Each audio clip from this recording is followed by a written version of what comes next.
Hello everyone, आज हम भाषा, बोली और उपभाषा में क्या अंतर है या इनकी पहचान कैसे कर सकते हैं इसके बारे में जानेंगे। भाषा के बारे में हम सब जानते हैं, ठीक है, लेकिन बोली और उपभाषा में हमें थोड़ा सा डाउट रहता है कि इन दोनों में अंतर क्या है। तो भाषा के बारे में हम सबको पता है, भाषा के द्वारा मतलब भाषा वह माध्यम है जिसके द्वारा मनुष्य अपने विचारों को एक दूसरे के सामने प्रकट करता है।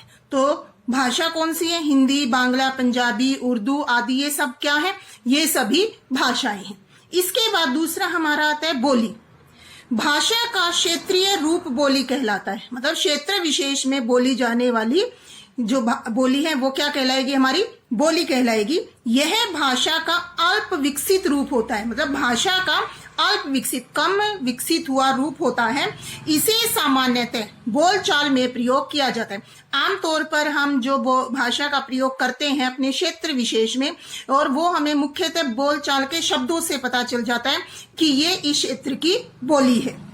इसमें ज्यादातर जो है साहित्य की रचना नहीं होती है, मतलब साहित्य जो है वो बोली में नहीं रचा जाता है। कुछ रचनाएं जो हैं वो मिली हैं, लेकिन बोली का क्षेत्र जो है वो ज्यादा व्यापक नहीं हुआ। अतः बोली जो है भाषा का अल्प विकसित मतलब कम विकसित हुआ रूप जरूर है, परंतु इसका बहुत महत्वपूर्ण हिस्सा भी है। बोली जो है वो भाषा का महत्वपूर्ण हिस्सा है।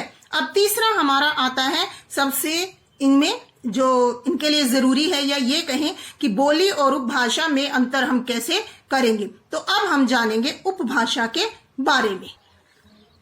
तो आइए अब उपभाषा के बारे में जान लेते हैं।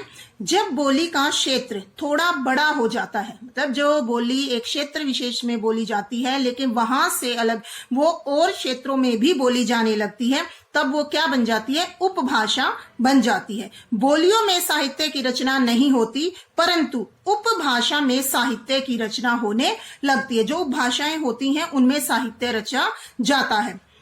एक उपभाषा की कई बोलियां हो सकती है, मतलब एक उपभाषा है उसकी कई सारी बोलियां हो सकती हैं। उदाहरण के रूप में अवधी, ब्रिज तथा राजस्थानी बोलियों में साहित्य की रचना हुई थी। मतलब अवधी है, ब्रिज है और राजस्थानी, इन बोलियों में साहित्य रचा गया था और इनका क्षेत्र भी बड़ा था। और इनका क्षेत्र क्या था? काफी विस्तृत था। अतः ये क्या बन गई? उपभाषाएं बन गई। जब उपभाषा का क्षेत्र विस्तृत हो जाता है तब वह भाषा का रूप ले लेती है। मतलब जब उपभाषा का क्षेत्र बढ़ जाएगा तो वो क्या बन जाएगी? भाषा। अब इसको समझने के लिए एक छोटी सी चीज देखिए। हमने बोली के बारे में पढ़ा, उपभाषा के बारे में पढ़ा। हमने यहाँ पे क्या पढ़ा? जब बोली का क्षेत्र थोड़ा बड़ा हो जाता है तो वो उपभाषा बन जाती है।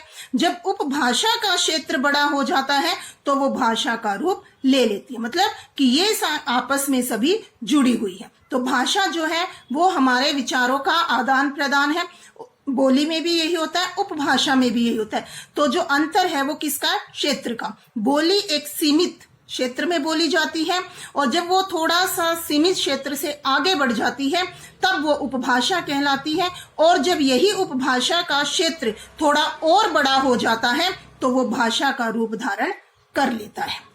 अब आगे जो वीडियो हम पढ़ेंगे उसमें मैं आपको इन्हीं उपभाषाओं के बारे में और इनकी बोलियों के बारे में बताऊंगी। तो प्लीज मेरे चैनल को लाइक करें, शेयर करें और सब्सक्राइब करें आगे और यूजफुल वीडियोस को पाने के लिए। Thank you. Have a nice day.